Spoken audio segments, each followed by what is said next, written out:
everybody, and welcome back. We're getting ready to go into our fourth and final game of the day, the match of the day as well. It's going to be Verdant versus Nord. Now, this matchup is quite fun because both of the teams are currently 3-0. We do have some questions though, because while Verdant are 3-0, it's fair to say they have looked a little bit shaky, and I think they've relied on things like Tax's steals to be able to secure themselves some of their victories. And I think, Aragon, you want to dive a little bit more into this and talk a little bit more about, how you actually feel the power scales are in this game, because the score lines might be a little bit deceptive. You're muted. He's done it again. It was going to happen. It was going to happen one game. It was always going to happen. You did promise me. So back to my original point. We do have two 3-0 teams here, right? We do. But it's really deceptive. Just like you said. I think Verdant has been really fortunate in a couple wins recently because, like you said, they're relying on Tax's steals. And other than that, they're just losing, right? They're just straight up losing the early game, the mid game. And you've got to wonder at what point, how long is this going to last? Because I don't think Tax is going to steal another Baron, right? It's just not going to happen. And on top of that, in many ways, in my opinion, Nord is kind of just a better version of Verdant. You have very similar teams, like a lot of veterans on both teams. You have a carry top laner, like, for example, you have WoW compared to Nilly, who's been also having a fantastic split. And you have the veteran bot lanes in Woolite Kasing versus Cly, who's on Fnatic, right? I think it's really difficult for the side of Verdant to compete with this because they are so similar, but in many ways they are worse. Yeah, I think that's fair. It's now down to Nord to prove us that they actually, to Verdant, that they actually are deserving of this top spot, and they are actually a very good team. I think on the other side, Nord have looked very, very cracked. So I guess the question is, how do Verdant beat out this team? Is this actually going to be a one-sided affair, or do you think there are windows, there are opportunities and ways in which Verdant can punish Nord? Yeah, so I think the coach of Verdant is a kind of player or a kind of coach who likes scaling compositions, but I don't think that's going to fly versus Nord. Okay, so I have watched Nord's VODs, and there are very few weaknesses that I think you could exploit consistently. One of the weaknesses I've seen is the fact that Fury, consistently manages to get involved with poor skirmishes early game. Right, in the mid lane, he's getting ganked, for example, when Akabane is invading. So like, there's a disconnect between thought processes. So if you manage to find a composition where you can play for early game ganks, where you can gank Fury and maybe get a small lead and snowball that's a window. I think also someone who got exposed yesterday, I believe, was WoW in some way, in draft specifically.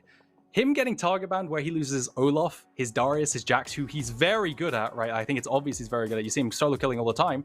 I think that's a really big blow to the team in Champ Select. So I would like to see Verdant target that too, and then force him onto stuff like the Aatrox, who didn't seem as good on.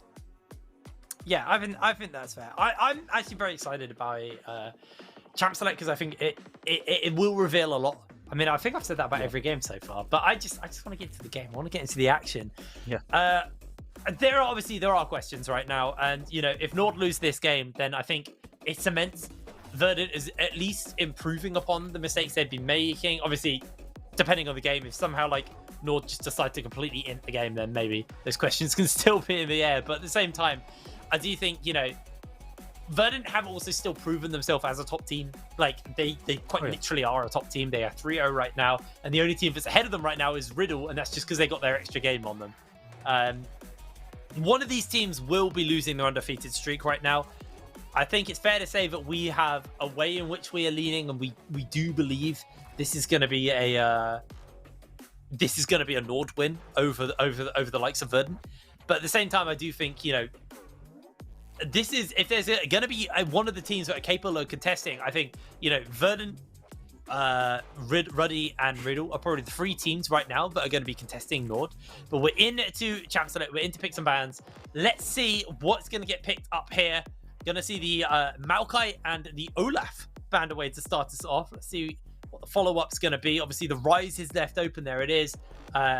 We had Sejuani, Wukong, and a lot of Wukong today, actually. 100% Wukong rate, so maybe Wukong's a bannable pick here. Trying to think, what these players are going to be wanting to play. Lucian, Nami, I think Woola and Kasing have shown they want to play that. I think Woola and Kasing, we can expect them to pick up some scaling picks, right? So Zera Yumi is also an option, these kind of handshake picks. Look at these solo lane bans, though. The Olaf insta-ban to WoW. I don't know if you saw WoW versus Nihus. In that Olaf versus Camille matchup, it was a terror. Completely running him down every single opportunity you get with that ghost. So Nilly's decided, you know what, I'm not going to deal with that. Honestly, I would do the same. I don't know what beats Olaf. The champion is just insane. I do know, but it's incredibly difficult to pull off. But it does look like a lot of these early game junglers are being pinched, right? So like you said, the Vi, the Wukong come to mind, but he's going to get, Nilly's going to get his Jax. Jax is an incredibly oppressive champion at the moment, especially since that rework, building stuff like Divine into Zonya's or Wit's End. It's incredibly powerful. So I want to see what WoW picks into this. His options include probably Darius. I think that matchup isn't horrendous. You do have to win early, but most of the time when I do see the Darius versus Jax, you do win out. But well, I think for now, going to focus a little bit more towards that bot lane. So locking in the Yumi, obviously with the Zeri open, there's the odds of we can have a Lulu handshake with the Sivir. You can have the Lucian Nami. There's quite a lot of things open up right now to Kevo and Clyde, and we expect them to be picking that up. Right now, for the side of Nord, actually looks like they may be focusing a little bit more towards their jungle and bot, more than making sure that they get WoW as comfortable of a top lane matchup as possible. They are just going to lock Akabe in the Wukong for the moment, and I think WoW's pretty confident that he's got a wide enough champ pool to be able to handle this. But I think you raise this as a question: is does he actually have a wide enough champ pool? So I guess we'll see what picks up, what the ban phase will look like. Expecting this to be the Lulu here for Clyde. And this means it's going to have to be... Wait, they can't... Did you go Sivir Yumi? Is that a thing? Yeah, you go Sivir Yumi. This is the handshake that's pretty typical. Yeah, and then on top of that, you give the Zeri Lulu very standard stuff. There's no way they go something like Samira, which they're hovering. They pick the Sivir over here. It's just, it creates a very dull, kind of slow scaling meta. There's no way they pick Vlad here. Absolutely not. No, it's going to be Sivir, because then it gets pinched and you don't have many Yumi carriers. Interestingly enough, though, Vi has gone through, and Nord did not pick up Vi with that Yumi, which is what I would have gone for, so you deny that Zeri pick, but then I guess you just go against the Sivir and you're just kind of miserable. Either way, I imagine Vi will be banned away, as it is just a well-rounded, overall good early game jungler. And then you probably pinch WoW's pool again, because Nilly has picked his top laner. I am expecting Darius ban. I'm expecting... What else could you pick into a Jax? I guess there's the ranged options. Whether or not WoW plays Jace is a good shout. That's a very big answer that's cropping up since the Jace buffs. But we'll have to see. I think it'll probably be Jace and Darius or Nah, something like this. Yeah, I think there's still a fair few things. I'm curious to see what the bans are going to look like on this front from Verdant, what they've got to kind of play with. Obviously, may just be top lane targeted bans, but they could also look towards the mid lane. The Kassadin, obviously, great scaling. With the new rower getting that extra level as well, really, really big. So they do decide instead just to take that one away.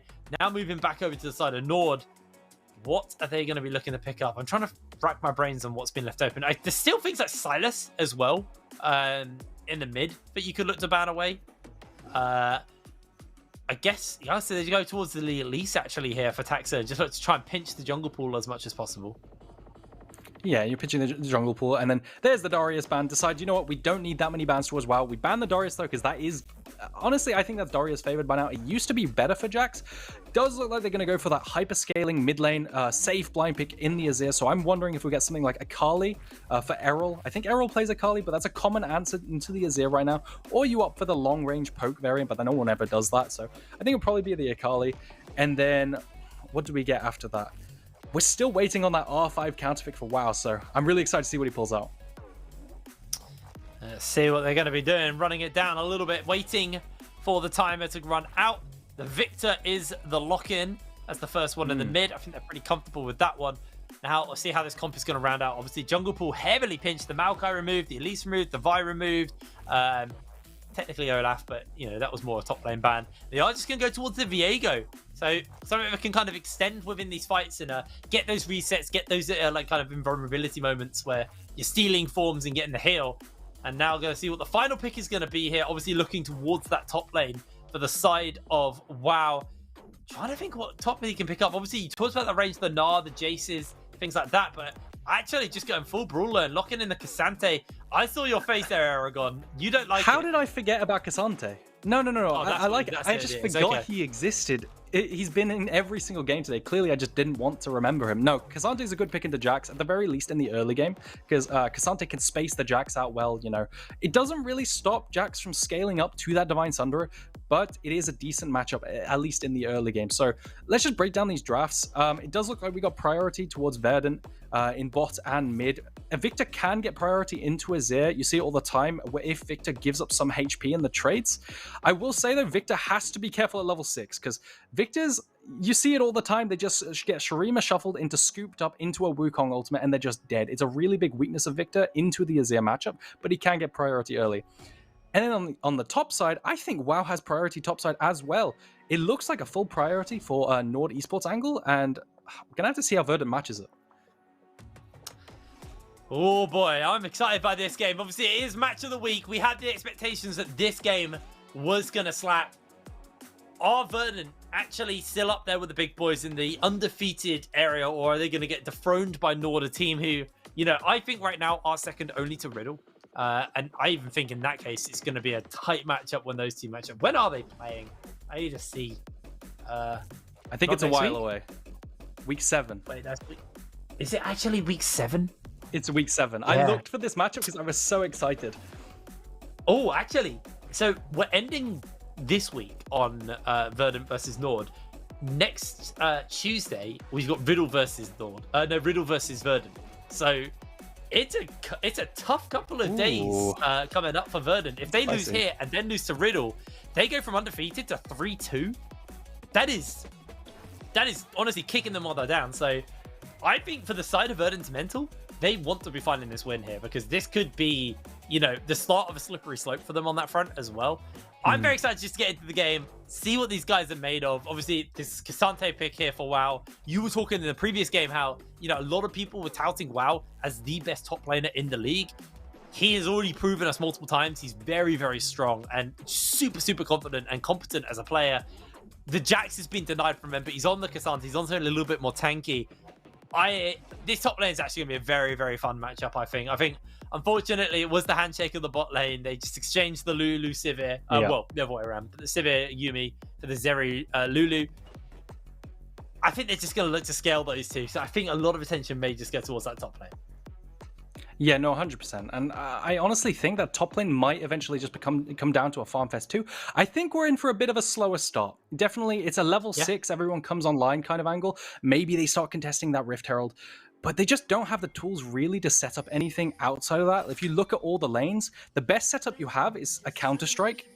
But then, you know, WoW can buffer that with his W if he's good, right? So I do think we're just going to see a standard full clear into full clear. Like, no one goes for anything because the setup just really isn't there. You could see that because Sivir's also picked up a cull, right? And everyone's running Ghost. There's just no threat. Yeah, it does look like it is just going to be one of those slower start games. And I expect it to kind of come alive once those level 6s come in, once those ultimates are up and available. But for now, we're onto the Rift for our first game of the day. Just so you know, it is an Ocean Drake as the first Drake up. So maybe some shenanigans about there. And that's going to kind of come down to how this bot lane goes. I feel like Woolite and Kasing will at least get, you know, the shove around the time the dragon comes up.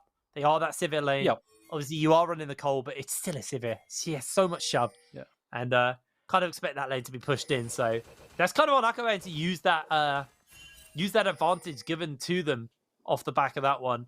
We'll be helping Akaban to start up on his blue side, just full clearing upwards. So maybe if something's going to happen, it will happen towards that top lane. Yeah, and crucially, jungle is very much an information game. No information given over to the side of a Nord. All the camps are warded, but nobody leashed, so it's still up in the air which side he started. Does look like it's not going to matter really. The rates are warded, so there's probably not going to be a kill over to the side of Fury. Last time we did see this lane, by the way, do you remember? Woolite and Kasink killed level 1 in this handshake matchup. So it doesn't look like we're going to see that again. it was pretty Yumi, special. not the Lulu. Oh, they was did it the have other way Lulu. around? It might be the other way around. I think it was the other way around. Still. I could probably check somewhere. I can't be bothered. Verdant gained the... I can check, but you know what? I'm going to confidently say, I believe you. I believe you. They had the Lulu.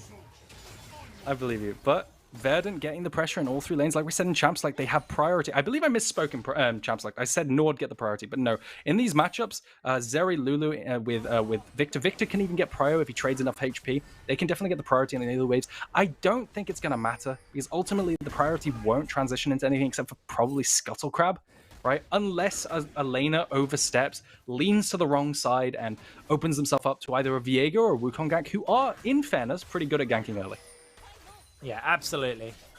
But for now, Nord are just catching this wave and we're quite happy underneath their tower. They are obviously on this severe lane, so they just want to get that kind of farm. Those 3 item spikes is the real come alive moment, and obviously the Cole will accelerate that just a tad. As Clyde actually does end up losing a fair amount of HP to that boomerang blade, and just the poke that has been landing up. As Errol on the receiving end of a little bit of poke coming in from Fury. If you are a mid laner and you've played versus Victor, you know how irritating he can be. His goddamn laser beam. So it's nice to see. It's nice to see him on the end of being shoved out for once. I'm a Lord Blanc player, so I'm always salty. Ah, okay, I understand. Even though, it's actually kind of an easy kill lane. It's just an annoying laning phase. Like at least for the first couple of levels, where you're just taking laser beams constantly. Yeah, I mean that's just Victor, right? Yes. Victor's incredibly irritated at lane against super lane bully. No, I completely understand. It's the same top lane, by the way. Do you remember Victor top lane with Kleptomancy? The Iceborne. That was doomed. Yeah, Iceborne Gauntlet Victor. What was worse? No. What was worse? What was worse? What? Oh, the Karma Iceborne Gauntlet or the Victor Iceborne Gauntlet? See, the problem is, recency bias. I think Karma was more recent, so I remember it better. But I remember hating Victor as well. And usually, the thing is with Victor is it just felt like the only way Victor ever died was... No, that's never a kill. You can carry the problem with the only way Victor ever died was he misstepped. You know, he got ganked or something else because he would just farm you with first strike procs, and everyone hated it. I think the worst iteration, though, of any of this kind of combination of grasp, of range top, or like unkillable, you know, random top laner is Echo Top. I don't know, I'm probably awakening some repressed memories of viewers who play top lane, but, you know, these are all examples of just the worst picks that ever entered top lane. I swear, top lane gets it more than any other lane. Like, every lane has their moment 100%. where, like, certain champions that shouldn't be there are there, and they're just a nuisance. But, like, I swear top lane gets it the worst. So top laners just seem to sometimes get these dumb heroes, these dumb champions showing up in their lanes. I'm trying to think, like, the worst in mid lane for that. I remember, obviously, the Blue Smite Ezreal mid. That was always a bit of a rough one. Runeglaive Ezreal? Yeah, Runeglaive Ezreal. I hated that. I really hated that. That was brutal. Who else was there? I'm trying to think of like other weird mid laners that we had. I think Scion is a bit annoying when it comes around. And you just can't do anything. Yeah, we do have a Scion phase every now and then. Yeah, true. Then you just run like a not for a while. Well, for a while, you used to run like a Kleptomancy champion, right? And just like farm off him. I kind of miss that. Oh yeah. Kleptomancy was a great you know what? read. I kind of do. You know too. why? You know what sucks? It's Ezreal. It's always Ezreal. He always ruins nice He just things. abuses Everything something. fun is ruined by him. Like Blue Smite, like Runeglaive was just ruined by him. Kleptomancy was ruined by him. He just ruins everything. I hate it. I hate Ezreal so much. He just takes the fun out of every other champion. Just bringing him back to the game a little bit. They are level 6, right? So we did talk about how Fury, you know, level 6 Shurima Shuffle, and that's what they're posturing for. Oh, he's revealed. I didn't even notice that ward. And it does look like Fury's a little bit low in Oom. Good. I genuinely, we have had so many good jungle entrance wards. Like, people not warding bushes and just putting those cheeky wards in the entrance, or like, just a little bit deeper into that jungle instead of where you typically would place it. And it is catching out these junglers so many times. And it's always the Wukong caught out, because I think people are now realizing how Wukong ganks. There's no point warding the bush, because typically Wukong's probably invisible by the time he's got to the bush. So you're not going to see him anyway. So they ward a bit further back just to catch him out. It's really, really intelligent play. And Taxa is maybe looking to come in onto Woolite here. Is just going to put down the Shroud and move away, as Woolite was able to get underneath his tower in time. Yeah, I mean, look, I'm going to be honest with you. Someone has to really mess up to die at the moment. Outside of mid lane with that Shurima Shuffle wall, with that scoop, it's really not happening, especially bot lane. There's just no setup there. The junglers don't have easy engage. You know, something like a Sejuani can dash in and actually start something. It's much more telegraphed and easy to flash away or just walk away from a Wukong or a Viego, you know, who are pre-6 at least. So yeah, that's why these ganks aren't really working out. And I kind of wish top lane with WoW maybe pick something you could play for a little bit more. You know, that's why I was kind of calling for like these range champions that bully out and you pressure under turret and then there's risk involved. But every single lane here we have as a farm lane, even Cassante, who's super broken, you just typically just want to trade grass procs if both laners are playing well. Does look like we're going to get a crash here. If this turns into anything meaningful with this wave crash, not too sure. Doubt it. Probably just turns into a recall again or maybe into a scutter grab, but we'll have to see from here. Yeah. I think Ackerman's on the wrong side of the map for any potential of a dive. I think it's way too risky for WoW just to try and solo dive, even with a wave that big. Yes, because the monkey's got a kitty cat.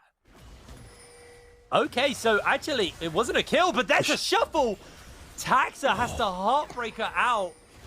Very, very close to going bad for them here. And with this Rift Herald now chunked out, ultimate down on Taxa.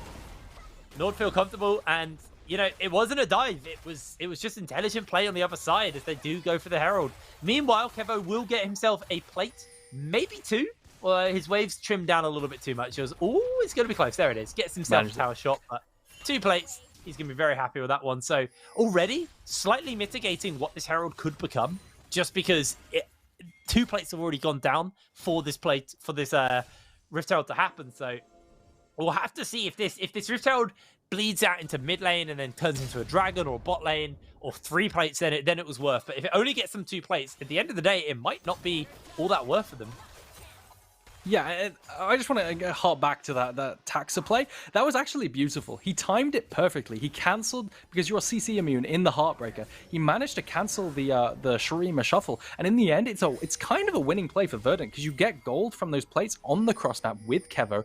And we all know how good of a carry Kevo is. Kevo is so damn consistent. He managed to get 2 plates down there, and he gets closer to his items. He's a bit behind in terms of his cull, but, you know, he's matching culls, and I think Verdant came on top of that. Even though Nord got the Rift Herald, Nord still have to place that Herald down. And, you know, that could potentially be stopped by Verdant. Absolutely. Well, we actually are seeing Akaman up here in the top lane. Lily's pretty pushed here. Gonna go invisible. Catches him underneath the tower. Waiting out the counter-strike. The monkey spin as he's going off. WoW will finish this one up. First blood of an Akabane. And all those questions we had about WoW, can he play different champions? And he is just showing it while stepping up on Cassante. While Cassante might be pretty damn good at the moment, he does show a display of his mechanics. Ooh. Pushes another top laner under the turret, like last game, and sets up the kill. Yeah, no teleport for Nilly there, so he's going to lose an entire wave off the back of that as well. So, WoW, brutal. Actually getting himself a bit of a lead. He actually doesn't go for the reset. He's been thinking about it. Instead, goes for the plate now. I think he wants to get in range so when the plate's popped by the wave, he does get the gold. Yeah. I believe that was popped down to 4 yet. So he got himself a little bit of additional gold. Really smart stuff coming in there from Nord. Really just well executed and timely opportunity given over to them. Verdant, though, on the other side, they do not sit on their laurels. They are playing very, very smart. Whenever something happens bad on the other side of the map, they do something positive elsewhere. They get themselves the dragon off the back of that. They got 2 plates bot lane when the Herald went down. Honestly, we were critical of Verdant, but so far, I'm seeing some pretty smart decision-making coming in from them. You know, no, 100%. I completely agree with you. I was going to say, you completely touched on this, but I was going to say, this feels like the highest tier of League of Legends that we've seen so far in terms of like a raw game quality, right? Because both of these teams are top tier right now. We're seeing intelligent plays where, you know, cross maps are happening. Stuff has a reason. People aren't just dying because of individual mistakes, which is something we see a lot of in these games. Everything has intent. Unfortunately, Nilly is actually not doing as hot, which is surprising, right? I wanted to highlight Nilly in every single game has gotten his own like kind of isolated lead, whether it's a solo kill or he finds a lead for himself elsewhere. He hasn't done that this game. He's actually behind. So how well he plays from behind is going to be an important tell with how this team in general does from behind, because I'm not too confident in his ability to carry at this point, because he's one of the shining lights of this team, you know? Yeah, absolutely. I think, you know, there is, you know, a shining light from the other side. Though, like you said, Kevo is very, very consistent. That's true. You've obviously got a lot of wave clear in the sense that you've got Errol. You know, Taxa consistent, it's a weird word, but he has consistently been taking tower. Not tower, sorry. Consistently stealing objectives. And in fact, it was a deciding smite for them, but won them their previous game as well. So, you know, a game that maybe shouldn't have been close was saved by Taxa with his smite. So, you know, it's always something you got to keep in mind with him. Because Taxa, as long as I've been casting him, which has been about 6 years now, I think, he's always been the smite king. He's always been so good at landing these smites and stealing objectives for his team. So that's always going to be a big thing. It actually looks like they're stealing a blue buff here. Denying that from Fury. That's a pretty big steal. And didn't see if there was a blue buff steal on the other side. I don't think there was. So Errol's just getting a free blue. Yeah, seeing how Akabane tries to make a play topside. This might be an engage. The Severe ult's popped, but I don't think they can catch up here. No, it's just a disengage. Yeah, I think the polymorph would have come in as soon as Akabane jumped forward. Yeah. Nord is actually being pulled around the map. This is a really new look. We haven't seen Nord tested this much. Usually they have a much bigger lead, right? Sometimes they whiff engages. We've seen how Domino yesterday actually had a decent, you know, turn on a Herald, but that was about it. This game doesn't seem to be being accelerated too hard. It's nature of the draft. But some really good plays coming out the side of Verdant. Intelligent plays where they, for example, that play just there, they invade because they see Akabane failing a gank topside. But look at this, the skirmishing in the Wraiths as well as down bot side. Oh, dodging away on the final chapter does actually connect onto the Lulu. Kevo now feeling confident. As Woolite's out of mana, but the movement speed from the Yuumi, a little bit too much for Kevo to get in range, unfortunately. Won't be able to find himself a kill. Both the Coles have now fully cashed out. So that additional gold has been given over to the AD carries. And yes, Nord are ahead in gold, but this game still feels very close between both sides. And, you know, whenever a play is made, Verdant do make the play in response. But I think that's the key thing to note as well. Verdant are always being responsive. They're not being proactive with these plays. Nord are the ones pulling the initial trigger, and then Verdant answer out. So you can still tell that the tempo and the decision-making is very much in Nord's favor, in Nord's court right now. And Verdant are playing catch-up. They're doing a good job of playing catch-up, but they are still playing catch-up regardless. And Verdant hear you there, and they managed to bring up Clyde. They brought numbers first to this Rift Herald, right? They've decided, you know what, Hitbrain, you're wrong. We're the proactive team. We're going to contest this Rift Herald first. Although they do not have their mid laner because their mid lane's been shoved in. Taxa might be getting engaged on now. Yeah, he's in danger. They got the wild growth on to him to keep him alive. I don't know who got the blue there. I think both junglers... Oh, no. Akabane stole it. Smite went down. Akabane stole it. Are they going to look to contest? I don't think there's a window now. And Nord... That's the difference. When Nord are the ones being reactive, they actually deny as well as game. Verdant just game. Oh, Kevo jumping into Woolite's pocket. They're going for the fight. He's in the minions. Oh, that was close. Shield bow pop for Kevo. And he is going to have to limp away. How many times has the camera panned down to bot side? There's been a fight, we've gotten hyped, and nothing happens. I think it's happened like 6 times now. It's just the nature of the matchup, right? But it's just incredibly funny how... Lanes, man. I know there was no enchanters there. It's just enchanter lanes, dude. Nothing happens in them. No, but every time it's close, you know, and I get baited into getting hyped for it, and just nothing. Oh, it's okay. Now, hopefully we do see a fight. Dragon is spawning. Both teams want to get vision. That, not blast cone, vision plant has been taken. So, Nord do have a bit of vision to work with here. They can see where everyone is. I will say, though, Kevo, he hasn't got his shield bow. So he hasn't got that little safety window. Obviously, he does have his Lulu. Wild Growth's about to come up, but Verdant are very reluctant to go for this. I think Taxa being flashless and ultless means it's just a little bit too risky. It's only a Chemtech Drake, the first one for Nord. I think they're willing just to give this one up and wait it out and see what else they can gain elsewhere. The problem is that's 2 objectives back-to-back to Nord right now, and plates are gone, and that tower in the mid lane is low. So either a good group and a Herald, or even just a good group, should be able to knock this tower down, and Verdant need to be very, very worried about that. Yeah, I don't blame Verdant for not contesting there. You're completely right. I didn't even spot that the shield bow cooldown was down. 90-second cooldown still was down, so they didn't feel comfortable. But also, Kevo's positioning there wasn't ready for that fight. You saw how he was off in the corner, and yes, he could E in to flank, but then he's got no dash, you know. So they decided, you know what, guys? we could find a better fight than this. We're not on that much of a timer. We still have the hypercarry scaling of Victor and Kevo's Zeri. I completely blanked on the name of that. I was going to call her Azir, which is completely wrong. So we're going to fall back on that, and we'll see what we can do now. Does look like potential play onto WoW, but WoW has been playing this weak side incredibly well. He's at his items. He's ahead in by 10 CS, and he's just maintained that steady lead.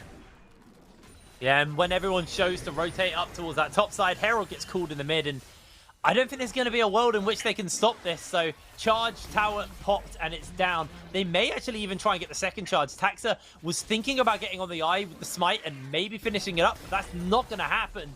2 charges of mid lane tier 2 now, down to a 3rd HP. Really, really well used actually there by Norden.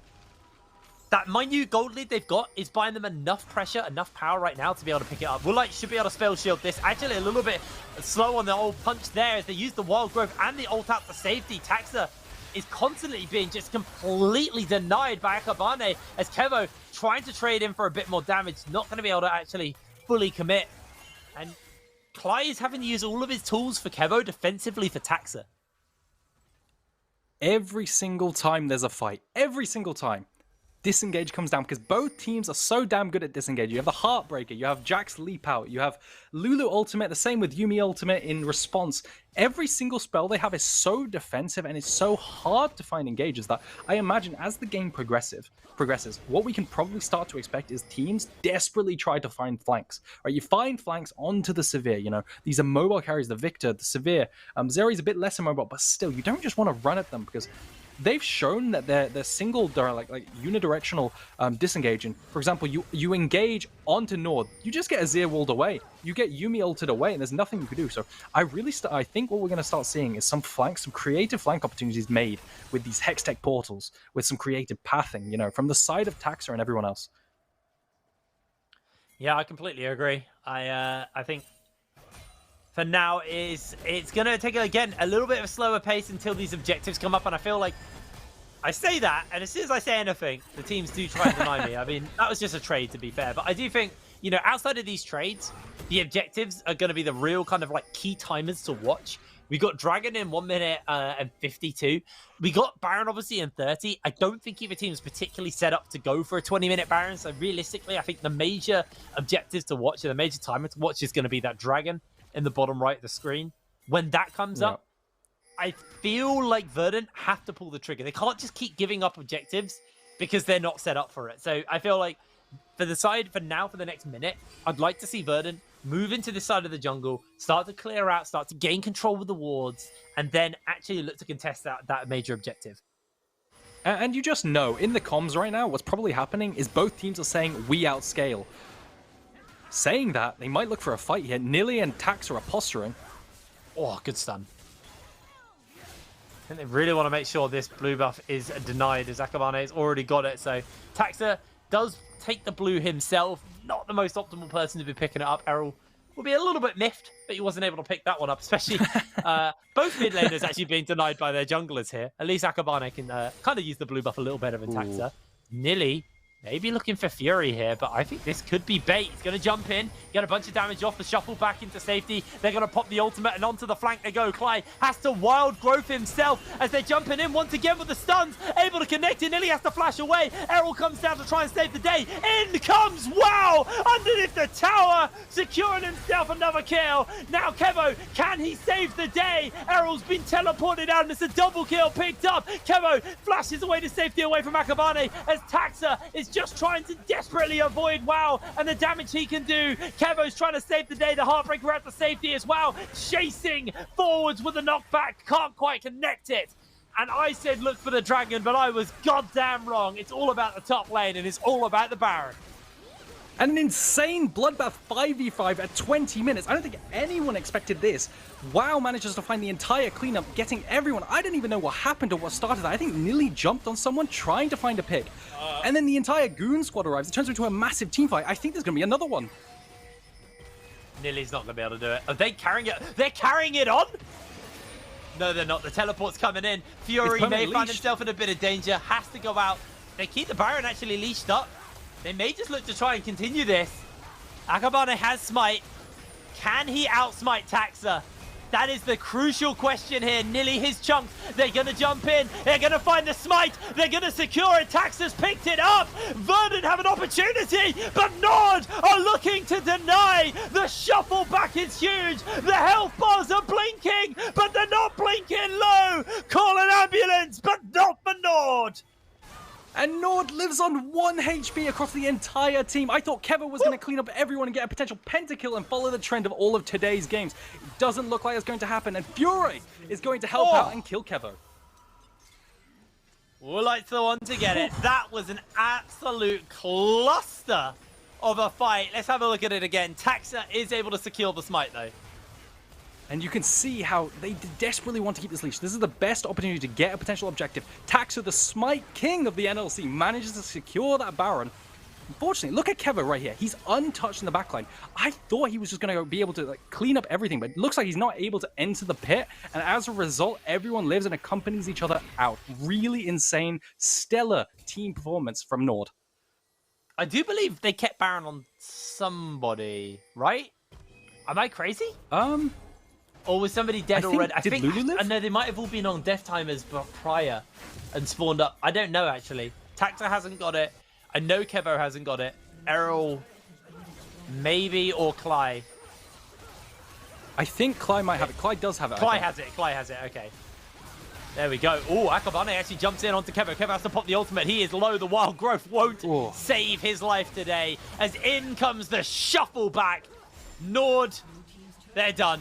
And they want to push this game for a win. It is actually been a very, very fast tempo turnaround in the game. It felt like we were in for a slow one, but they're already onto the inhibitors. They won't close out here because they've only got the cannon, but and Victor cracking the base at 23 minutes, 24 minutes. Really, really big for them now, as Nilly is desperately trying to get something put together on the other side of the map, but unable to close out that tier 2 tower. And to me, the most impressive thing to me is these weaknesses that I saw in previous games. They just don't seem existent, right? Nord look like a completely different beast against Verdant. They look like they're playing better against Verdant than they did against Domino, who's a much lower standing team. One mistake, and the game just seems like it's over. They instantly turn a Baron. They instantly keep performing better in skirmishes and team fights, and they just turn it into a win. I'll have to see how they close it out, though. Absolutely. Really, really nice stuff coming in from these guys. Playing very, very well. 110 is the score right now. The gold lead is absolutely monumental. Item differentials, everybody has an item over their lane. Other than top, but WoW's, half an item over anyway, so it's not really that much of a difference. Yeah. And it just feels like now it's the dot in the I's and the cross in the T's for the side of Nord. They were denied Baron, but they just turned it into so much more. They did without Baron what they wanted to do with Baron, so I don't think it's really the end of the world for them. As Nord are trying to get at least this Demolish proc off. They are able to do so, but the stuns have connected on to WoW. There's going to be the ultimate from Woolite. Those ricochets are absolutely ripping through everybody on the side of Verdant. And crucially, I want you to take a look at the inventories. Take a look at Fury and Akabane's items. Specifically the stopwatches. Really, really good pickups here, because think about how Verdant wants to win. Verdant wants to win teamfights by getting attacks to reset, right? Bursting down a target, getting that reset. And you've got stopwatches to deny. It's like adding insult to injury in terms of these teamfights. You just have no win condition because you can't kill anyone, because they will enter stasis. Does look like everyone's going to go on reset, and I imagine what they're going to do is play for bot lane tier 2 turret, because that is worth the most gold. Potentially get Dragon along the way, but I imagine it's just going to be a death ball down bot side. Yeah, I'd assume the same, to be honest with you. See, top lane is still technically open as well, but with the Dragon coming up in 2 minutes, getting control of that bot side may just be a good point for them to rotate back into. And like I said, tier 2 is still there, so a little bit more gold to be injected over to them. There's 1100 gold onto Woolite, so he's not really in a position where he can get like an amazing base off yet, as it is. So he's just going to rotate over towards this area. And can Verdant hold? I'm going to probably question with a no. That tower very, very low. They are able to hold out for now, but WoW's just going to continue to tank it. They're feeling comfortable. Woolite's going to pop the ultimate. The 4 Oh, man, shuffled by Fury. And sure, Kevo can ult, but it's not going to do diddly squat. Tax is able to limp out, but wow, will continue the chase on. Nilly goes down, and it is an absolutely destructive close to the game here by Nord. They are moving on to the inhibitor towers, onto the Nexus towers as well. As down they go, a sub 30-minute win for Nord as they join Riddle as 4-0 going into week 2. And an absolutely insane masterclass by Nord. I don't think we expected this game to be the fastest game of the day. It was our game of the day because of how close it was. On top of that, the drafts were slow, but it took one mistake, and you have a Cassante running through the entire team. You have WoW taking everyone, and then you also have Fury getting a 4-man Shurima shuffle and just ending the game. 27 minutes. I'm pretty sure that was the fastest game of the day, right? It might be. It's going to be close. It's going to be close. We had quite a few sub 30 games. Actually, game 1 might have been quicker. I think Ruddy won in like 4 minutes. It was quite quick. I actually kind of... we put that as match of the day. I actually think, retrospectively, Unique versus Veneer might have been match of the day. That was a bloody good game. But I think Nord proved themselves as a very capable team fighting team. Because I feel like I'm happy to see that Verdant didn't look incredibly weak in this game. I think while it was a fast game, I think they were both trading blows for quite a while. I think the whole time, Nord looked like they had more control on the game and definitely had a more solid grasp on what they wanted to do and their overall goals for the game. But I did feel we saw some really good cross maps coming in from Verdant. I think we saw some real good moments from them. I kind of coming into this game did expect Nord to just like hardcore stomp it. And that Baron pit was the deciding moment. And I think this is what separates our like really good teams from our really bad teams. When Nord got ahead, they knew exactly how to close this game out. And they knew exactly how to make no risks. Yeah, 7 minutes after that play, they closed the game. Like really big. It took 7 minutes to go from one fight with nothing taken to ending the game. That is unbelievably quick and really well executed. Like you said, I completely think, I think this game might have been the best highlight of the level, like our top tier League of Legends in this league. I think this might have been the best game played in terms of quality so far for sure. Absolutely. I think that was a really solid game coming in. And before we kind of dive a little bit more into it, let's talk about the individual players. Let's talk about our MVP. I'm going to go, so let's see who you think. I'm curious who you think is your MVP for this game. That's so hard because they all played well. Isn't it? That is the hardest one. WoW had a really nice cleanup. He definitely had a really nice cleanup on that first fight. What am I talking about? It's Fury. He got a nice shroom shot at the end, but the game was over. But he got the Baron pit one as well. Oh, true. Actually, yeah, no. Actually, I think I'm gonna go with Fury. Yeah, I think it's Fury. Fury's the MVP. Yeah, I was like, yeah, WoW was pretty good. Then remembered, like, the two defining team fights were basically set by Fury's ultimates. He was so on it on that Azir. And, you know, also, it was nice. I said it earlier, but it was nice to see a Victor on the being pushed end scale of things in the mid lane. Because it's normally the other way around.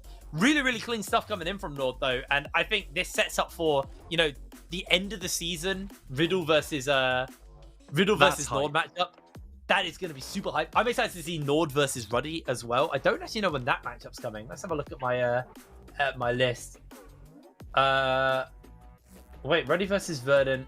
Oh my word! What? Verdant are playing Nord, then they're playing Riddle, then they're playing Ruddy. That is the next. that is these games. That is brutal. They might go from 3-0 to 3-3. Like genuinely might go from 3-0 to 3-3. I expect it. It's going to be heart crushing. I think versus Ruddy. I know Ruddy looks so good today. I don't know. That is hard. I don't actually know. I genuinely don't know. That is going to be a rough week for them. And then week 4, who have we got? All right. Well, I'll figure out who's playing who later. Let's have a chat with Nilly standing by after that game. How you doing, mate? You all right? Yeah, I'm doing all right. Yeah, so unfortunately, a little bit of a tough loss on that front. You know, what do you think went wrong there in that game? I mean, I think draft could have been a bit better. I think we didn't really have much playmaking potential. and yeah, we just slowly kind of lost. Didn't really do much, and yeah, felt pretty hard to play. It definitely was an unfortunate game. You definitely tried your best after that kill at death topside. You know, I want to bring it a bit away from that because it's a bit miserable that loss. If you, right, because we asked this question before, if you could have the meta be anything you want, are you happy with the top lane meta, right? First of all, and if you could have any champion in top lane be viable right now, you could pick whatever you want. What would you pick? I mean, I'm kind of enjoying the meta right now. Like, I've always been a Jax player, so it's nice to have Jax in the meta. But yeah, I think I will pick Aurelia. Like, it would be nice if Aurelia was like blindable on top and playable. Like, it's kind of a niche pick right now. Like maybe into like Jace or Trace blind pick or something, but you can't really pick it usually. So I'll choose Aurelia. Aragon's that was your inner top lane. When you heard Aurelia, I'm screaming, you got I upset. hate Aurelia. I got excited because I love watching Aurelia, and now that you're on the other side of it, Aragon, you're gonna grow to love her. She's such a fun champion to cast. Nilly, kind of going back to you, away from Aragon's disdain of Aurelia. Obviously, you know it's a rough loss. It's your first loss though of the league so far. So you know. What is going to kind of be your mindset and your mentality over the next couple of days as you get prepped for next Tuesday and your next matchup? You know, what are you guys going to be looking at and trying to figure out what you need to work on going into week 3-4? I think just playing more clean. Like, I mean, usually we've had pretty good early games, but then in mid and late game we kind of make some mistakes, and then the games become pretty sloppy. So I think that's our main goal, just focusing on mid and late game, since we have this game we didn't have that good of an early game as well, but usually we have pretty good early games. So I think that's the focus for us right now. Well, Nilly, commiserations on the loss. Good luck with your games coming up next week. We will hopefully speak to you again soon on the winner's side. So thank you for joining us, and we'll see you later. All right, thanks for having me. And I do believe we have Akabane ready for an interview. How you doing, mate? You right? Hello. Yeah, I'm doing good, and you? Yeah, I bet you're feeling a bit better than I am right now. You got yourself a win over an undefeated team. Another, obviously, only one more undefeated team left in the league, which is Riddle. You know, how was the preparation going into this game? What did that look like? You know, you knew that these guys had been on a tear just like you. You knew that, you know, statistically they were matched up to you guys. So, you know, how was the prep for this? Yeah, we knew they were 3-0 like us, but yesterday they didn't play that well. Like, they were struggling to end a free win. So I expected a kinda easy win today. I think only Riddle can match us, like their jungle mid, both Korean. I'm looking forward to play them. The rest really doesn't scare me at all. So you're expecting the finals between you and Riddle. You already said Riddle. We didn't even ask what team you're going to be against, but 100% Riddle. Oh wow! So you don't think Ruddy is competition at all? No, not really. Brutal. Wow. I mean, fair enough, man. Fair enough. So let's talk about individual top laners then. Obviously, you know, there's some top. Am I being crazy? I completely had a brain fart there. You're not top, you're jungle. Sorry, mate. I literally was like, I said top and went, wait, no, that's Aragon. You're the jungler. Let's talk about individual junglers. Do you think your like only real contest in the jungle is Johan, or do you think there's other like really good junglers in this tournament? You might not think the whole team are good enough to beat you, but you might have junglers in this tournament that like you're maybe excited about playing versus. Yeah, I think Johan is one of the best, maybe the best. Like, he's the only guy in S chair, and there is the rest, you know. So I'm looking forward to clap him, and he's gonna get his flight to Korea, you know. Damn, Akabane, thank you very much. I love the fiery words, and thanks for joining us for the interview. Congratulations on the win, and good luck with your games coming up next week. We'll speak to you later. All right? See you later. Can I say a word to French fans? Yeah, go for it. I will talk in French, okay? Sorry. Let's go for it. Merci. Merci à tous les fans français sur le chat, mes frères. Ici, c'est notre ligue. On est chez nous.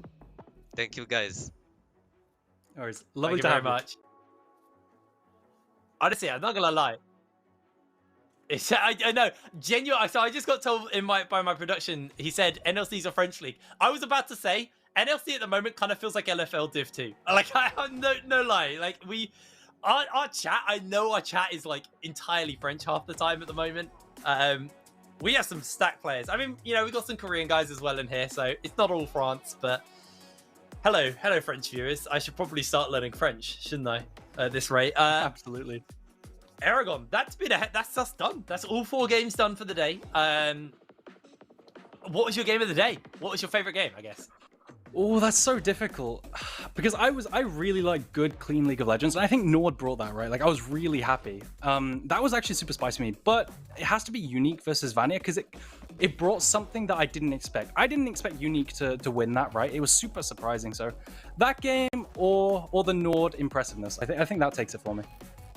I do think Vanilla Unique was definitely my favorite game of the day. Mostly because I kept my 100% win rate and you guys can all suck it. I'm the only one. I beat Twitter for once. It was an amazing day though. We had some really, really good stuff. But that is us done for the week. We will be back Tuesday, same time, same place for more NLC action. So make sure you do tune in. Sorry. LFL Div 2 action. Make sure you do tune in for that. Good night, and we will see you next week on Tuesday. Goodbye.